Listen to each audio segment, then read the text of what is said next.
Israel bombardeó la planta iraní de Par Sur, el mayor yacimiento de gas del mundo, mientras la nación persa afirma que no negociará con Estados Unidos bajo los ultimátums de Donald Trump.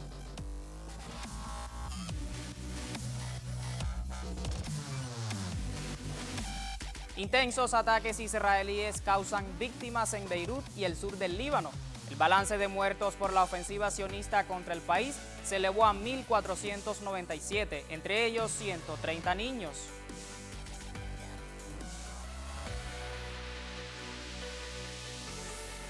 Israel asesinó a un trabajador de la Organización Mundial de la Salud. El ataque provocó la suspensión inmediata de las evacuaciones médicas a través del cruce de Rafah. Saludos, bienvenidos a El Mundo Ahora. Con los adelantos de las noticias más relevantes de esta jornada, ya comenzamos. Acompáñenos durante los próximos 27 minutos de programa.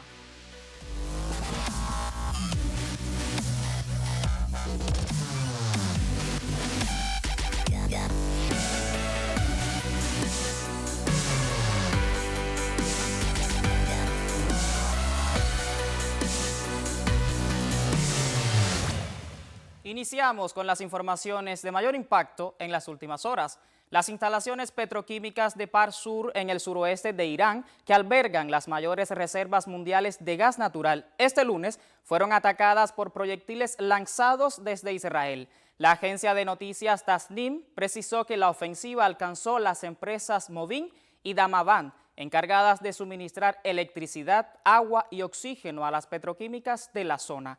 Dicho incidente obligó a interrumpir el suministro eléctrico de todas las instalaciones de la zona hasta la reparación de esas compañías. Desde Tel Aviv, el ministro de Defensa de Israel, Katz, aseguró que los cazas de su país dejaron fuera de servicio a tales instalaciones. El alto cargo militar comentó que Par Sur representa aproximadamente el 50% de la producción petroquímica de la nación persa.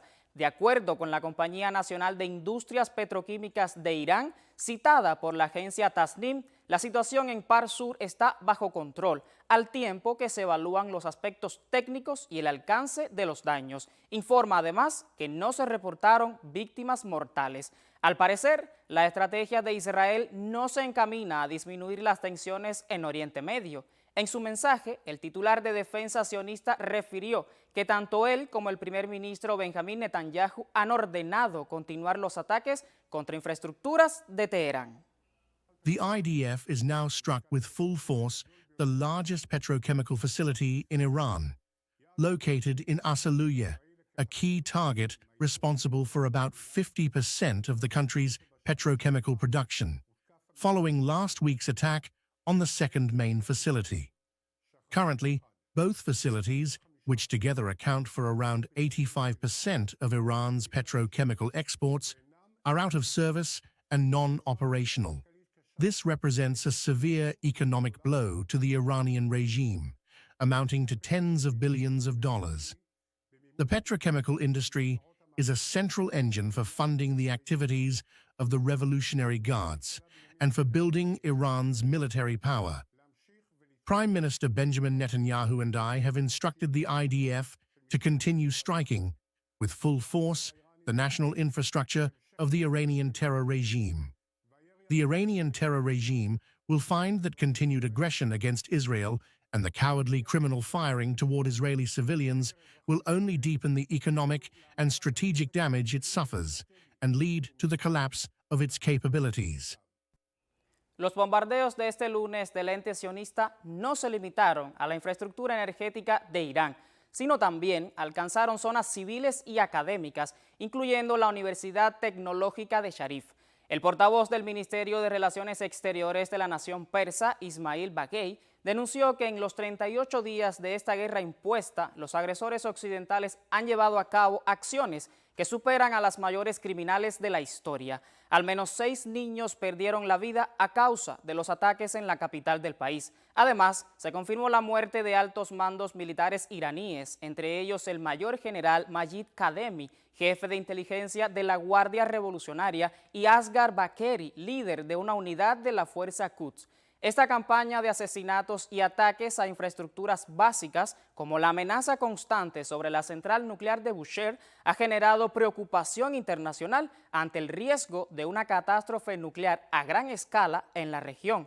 En ese contexto, el portavoz del secretario general de Naciones Unidas, Stefan Dujarric, recordó que la infraestructura civil no puede ser atacada. Señaló que la ley internacional humanitaria prohíbe tales operaciones.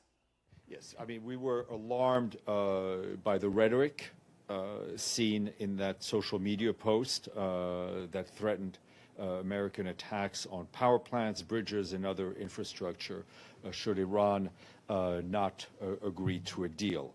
The Secretary General has been very clear on issues regarding international law, and he urges yet again all parties to abide by their obligations regarding the conduct of these hostilities. And he recalls that civilian infrastructure, including energy infrastructure, may not be attacked, even if specific civilian infrastructure were to qualify as a military objective. International humanitarian law would still prohibit attacks against them if they may be expected to cause excessive incidental civilian harm. Once again, the Secretary General reaffirms that it's high time for the parties to stop this conflict, as there is no viable alternative to the peaceful settlement of international disputes. Por otra parte, el Cuerpo de Guardianes de la Revolución Islámica anunció este lunes que sus fuerzas aeroespaciales atacaron con misiles y drones la base estadounidense Al-Udari en Kuwait. La declaración informa que la resistencia islámica iraquí realizó una exitosa y poderosa operación contra los centros de reunión y control de la base estadounidense de Victoria en Bagdad, capital de Irak. En otra fase de esta operación fueron identificados y atacados eficazmente con drones 5 escondites y organizaciones de grupos de oposición y terroristas en el norte de Irak. Resalta el texto que estas ofensivas forman parte de la oleada número 98 de la Operación Verdadera Promesa 4. A su vez, el portavoz de la Organización de Energía Atómica de Irán, Behruz Kamalvandi, señaló que el ataque contra instalaciones nucleares por parte de Israel es un crimen de guerra que están documentando jurídicamente. حمله به تأسیسات تحت پادمان کاملا مغایر با اصول بین الملل هستش و این کار خلاف بین الملل حتی در مورد آب سنگین قطعا جنایت جنگی هستش. تأسیساتی که تحت نظارت پادمان هستش بهش حمله میشه تحت در واقع اینا جزء جنایت جنگی محسوب میشه. ما در واقع مستندسازی‌های حقوقی رو انجام دادیم، هم در واقع بعضی از افراد در حقوق داخلی خودمون پیگیری بکنیم، هم در سطح حقوق بین الملل که سطوح مختلف حالا از دیوان بین المللی دادگستری و غیر ذالک ما نظریات خودمون رو به عنوان سازمان دادیم و وزارت امور خارجه و معاونت حقوقی ریاست جمهوری هم پیگیری لازم رو داره انجام میده. De acuerdo con RT en español, que cita a la agencia de noticias iraní IRNA, la nación persa presentó una propuesta para poner fin a la guerra a través de Pakistán. El texto de la iniciativa consta de 10 párrafos, rechaza un alto el fuego, pero enfatiza la necesidad del fin definitivo de la guerra, respetando las consideraciones iraníes. La respuesta incluye una serie de demandas, entre ellas el fin de los conflictos en la región, un protocolo para el paso seguro por el estrecho de Hormuz, la reconstrucción y el levantamiento de las sanciones. El medio señala que la presentación de dicho documento tuvo lugar después de que Irán demostrara una vez más su superioridad en la guerra y tras el fracaso de la operación impulsada desde Occidente. De igual modo, el portavoz del Ministerio de Relaciones Exteriores de la nación persa, Ismail Baghei, señaló que las negociaciones son incompatibles con los ultimátums, los crímenes y las amenazas de cometer crímenes de guerra. La víspera, el portavoz del Ministerio de Relaciones Exteriores de la nación persa, Ismail Baghei, señaló que un ataque contra las infraestructuras energéticas de su país será reciprocado por Teherán. Iran's reaction would be one of reciprocating any such attack. Our armed forces have made it clear that in case Iran's infrastructure is attacked, we would react in kind. Our armed forces would target any similar infrastructure that is owned or in any way or manner related to the United States or contributes to their act of aggression against Iran. This is not something that we will do it voluntarily or by willful decision. This is something that is as part of our defense measures against their illegal act.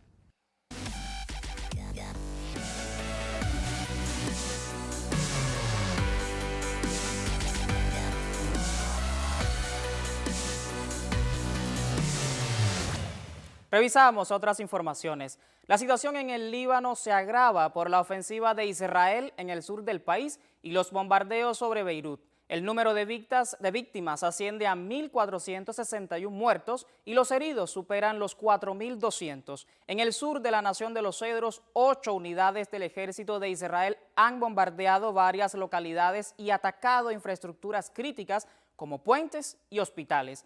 Tales acciones buscan ampliar su cinturón de seguridad hasta la frontera del río Litani.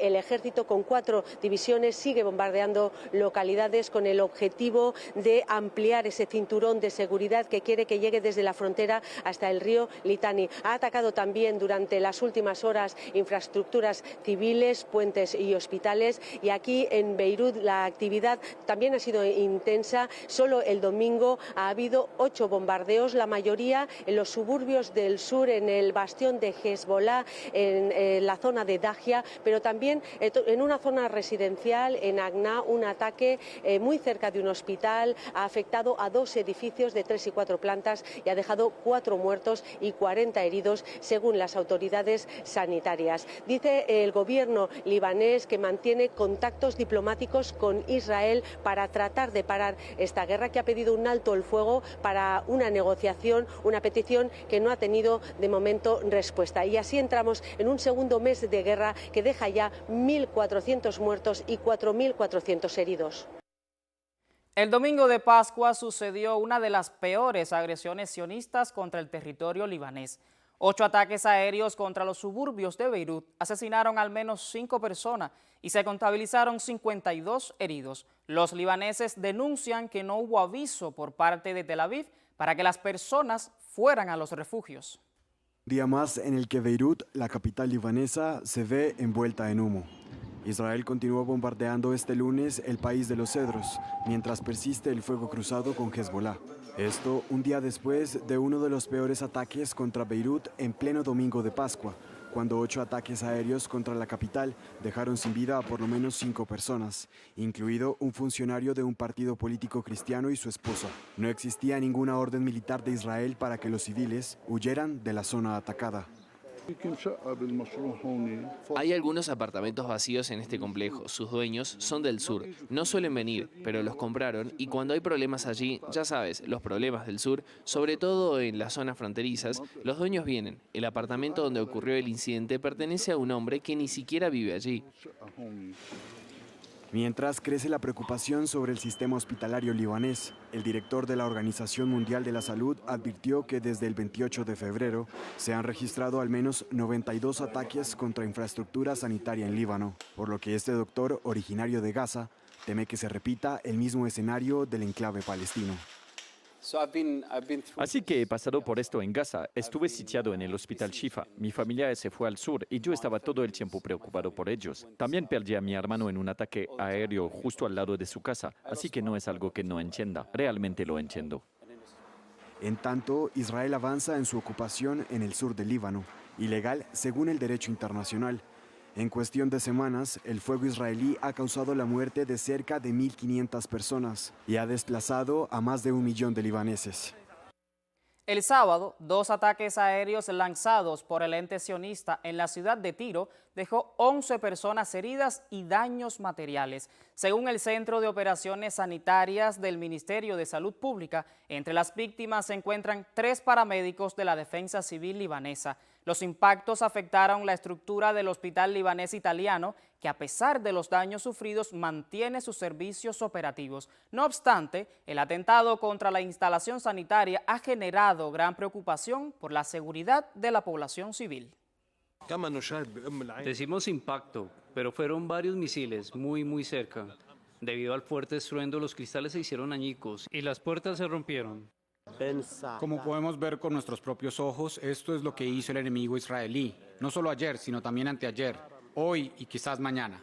Esta ha sido la forma de actuar del enemigo israelí: cometer masacres, destruir hogares y demoler edificios. Tiro, la ciudad que hoy Israel bombardea, fue una metrópolis fenicia clave en la antigüedad por su papel central en el comercio marítimo y terrestre. Hoy su legado histórico y cultural se encuentra amenazado por la guerra. Antes de Hezbollah y de la existencia misma del Estado de Israel, la ciudad de Tiro estuvo directamente asociada con varias etapas de la historia de la humanidad, como el origen del pigmento púrpura alrededor del siglo XVI a.C., reservado para la realeza y nobleza, sirvió por ejemplo para la construcción del Templo de Salomón en Jerusalén. Metrópolis de Fenicia en tiempos pasados, famosa por su gran belleza, Tiro se convirtió rápidamente en el centro más importante del comercio marítimo y terrestre en el Mediterráneo oriental. Pero su papel histórico declinó al final del período de las Cruzadas alrededor del siglo XIII. En la actualidad, su patrimonio, protegido por la UNESCO, podría estar amenazado por la guerra. Decenas de académicos, investigadores, periodistas, sindicalistas, artistas y activistas libaneses lanzaron una convocatoria nacional a la resistencia integral contra el régimen de ocupación israelí y sus continuas agresiones contra el Líbano. Bajo el lema "No negociaremos sino lucharemos", los promotores de la convocatoria llamaron a todos los libaneses a cumplir su deber patriótico en secundar la batalla que los combatientes del movimiento de resistencia Hezbollah libran en defensa del suelo nacional frente a las incesantes agresiones israelíes. Los participantes en el acto denunciaron que el gobierno de su país, en lugar de asumir sus responsabilidades en defender la soberanía nacional, condenó la respuesta que da la resistencia a las agresiones israelíes, prohibió sus acciones militares y la responsabilizó de la actual escalada agresiva israelí contra el Líbano. El acto concluyó con la firma de un acta que incluye 11 puntos encabezados por movilizar a todas las fuerzas nacionales en un marco de resistencia integral, acoger y respaldar a los desplazados, consolidar la unidad nacional e impulsar la unión entre el pueblo, ejército, resistencia y gobierno frente al enemigo israelí.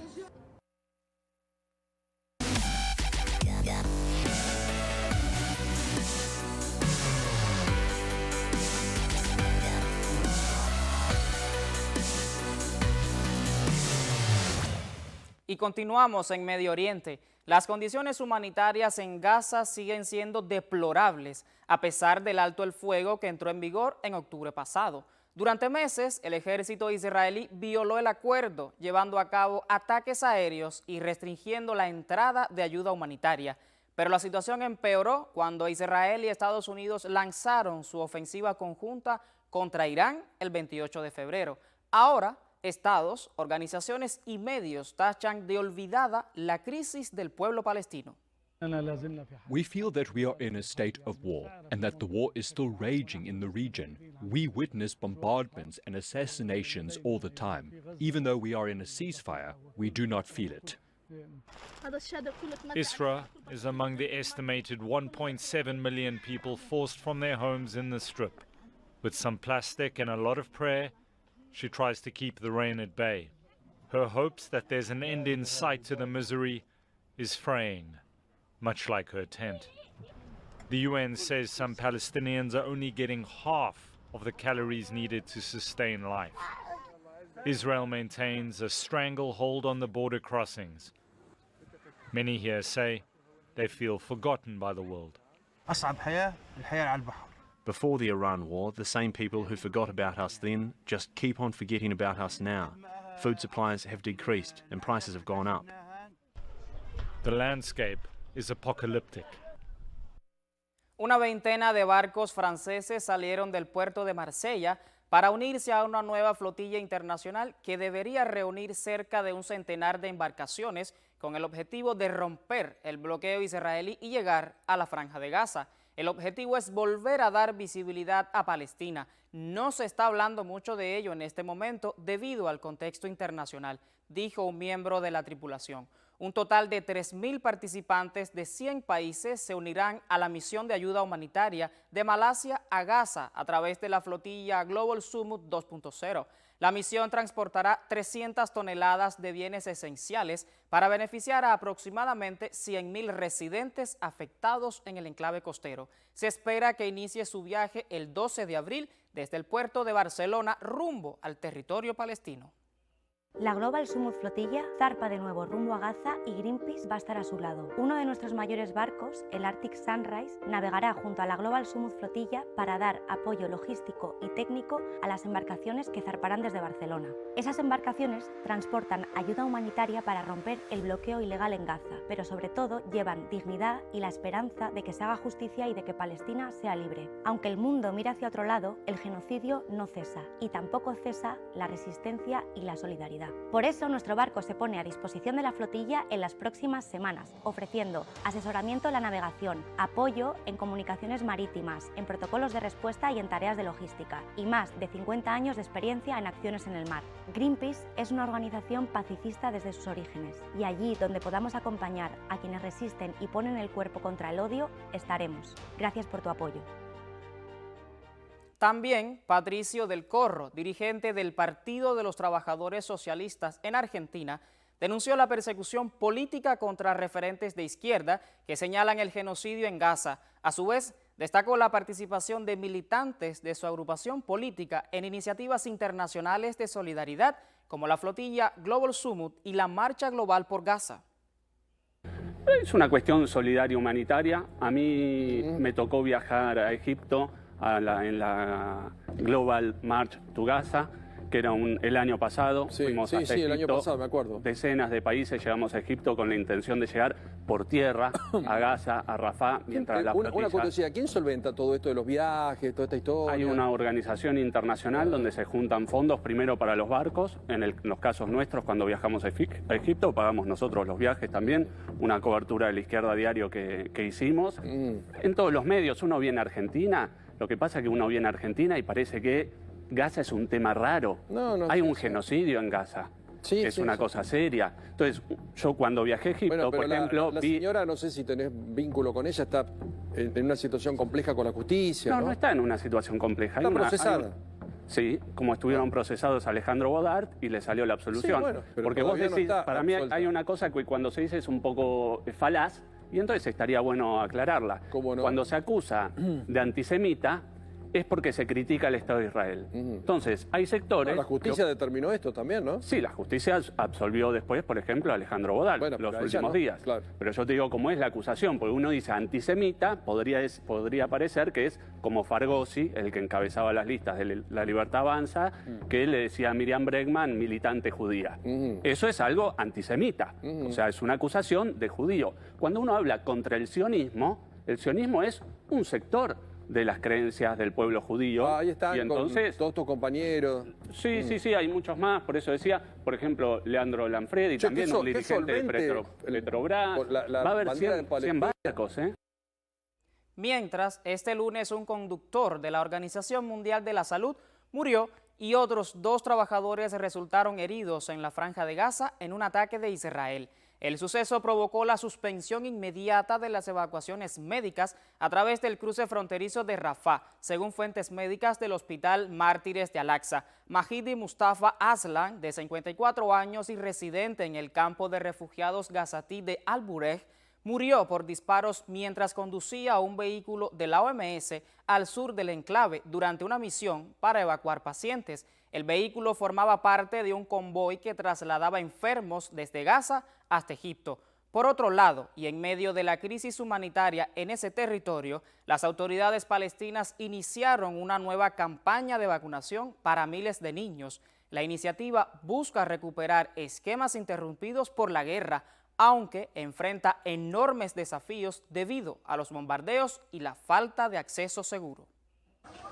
La campaña de vacunación en la Franja de Gaza entra en su tercera fase. Tras el asedio en el enclave, la Media Luna Roja Palestina continúa con el proyecto para que los niños, la mayoría recién nacidos, tengan la prevención contra enfermedades como el sarampión, la poliomielitis y la meningitis, tras meses de interrupciones por la guerra entre Israel y Hamás. La campaña está dirigida a bebés de un día de nacidos hasta 1 año y medio, también a niños de 3 años que no han recibido todas sus vacunas. Por lo tanto, estamos trabajando para completar la vacunación de los niños que no han recibido sus vacunas durante este periodo. La campaña, impulsada por el Ministerio de Salud Gazatí, inició a mediados de noviembre y tiene como objetivo a unos 40.000 niños menores de 3 años. Para las familias, es trascendental la vacunación de sus hijos, teniendo en cuenta la inminente llegada del verano y las altas temperaturas. Vine a la Media Luna Roja para vacunar a mi hijo porque se acerca el verano y hay enfermedades, virus y erupciones cutáneas generalizadas. Más allá de las vacunas a niños, la situación médica en Gaza sigue siendo caótica. La ONG Médicos Sin Fronteras advirtió que algunos hospitales corren el riesgo de no poder seguir operando a pacientes por no tener equipos nuevos ni suministros médicos suficientes.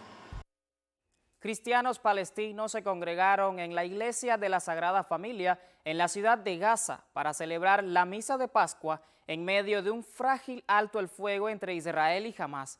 La emotiva ceremonia puso de relieve la fe, la resiliencia y la esperanza a pesar de la violencia, los ataques aéreos y los desafíos humanitarios que persisten. Los fieles oran por la paz en Gaza, Jerusalén y en toda Palestina, mientras las tensiones continúan en aumento. En Palestina, especialmente en Al-Quds y Belén, la Pascua también tiene un significado especial, porque estos lugares están directamente relacionados con la vida de Jesucristo. Catedral de San Sarkis. Decenas de fieles celebran la Pascua en un país de mayoría musulmana y en estado de guerra, la República Islámica de Irán. Escenas de aparente normalidad y tradicionales en Irán, donde viven unos 300.000 cristianos, en su mayoría armenios y con 3 escaños en el Parlamento. Tanto el arzobispo como los fieles enviaron un mensaje de paz 5 semanas después del inicio de la guerra por parte de Israel y Estados Unidos. Mi primer llamado va dirigido a quienes iniciaron la guerra para que alcen la vista al cielo, donde se nos concedió amor y respeto mutuo, ya sea a través del nacimiento de Jesús o de la resurrección. Irán no es el único país de mayoría musulmana donde los cristianos celebraron la resurrección de Jesús, el profeta del cristianismo. En Líbano, los niños juegan con los tradicionales huevos de Pascua, simbolizando la nueva vida, el renacimiento y la fertilidad. En medio de la ofensiva israelí, que ha causado más de 1.300 muertos y más de 1 millón de desplazados en un mes. A pesar de los bombardeos, la guerra y el constante sonido de los aviones, e incluso aunque el pueblo haya sido bombardeado intensamente, nosotros en Al-Qlaya somos gente de fe. Estamos mostrando al mundo entero el verdadero espíritu cristiano. Un espíritu cristiano presente en varias zonas de conflicto, como aquí en la ciudad de Gaza. Tras el alto el fuego, esta es la primera fiesta en la que la gente siente alegría, a pesar del nudo en la garganta y la tristeza que aún persiste por el asedio y la matanza que continúa por doquier. En su primer discurso de Pascua en la Plaza de San Pedro, el Papa León XIV instó a los líderes mundiales a poner fin a los conflictos que asolan el mundo y a abandonar cualquier plan de poder, conquista o dominación.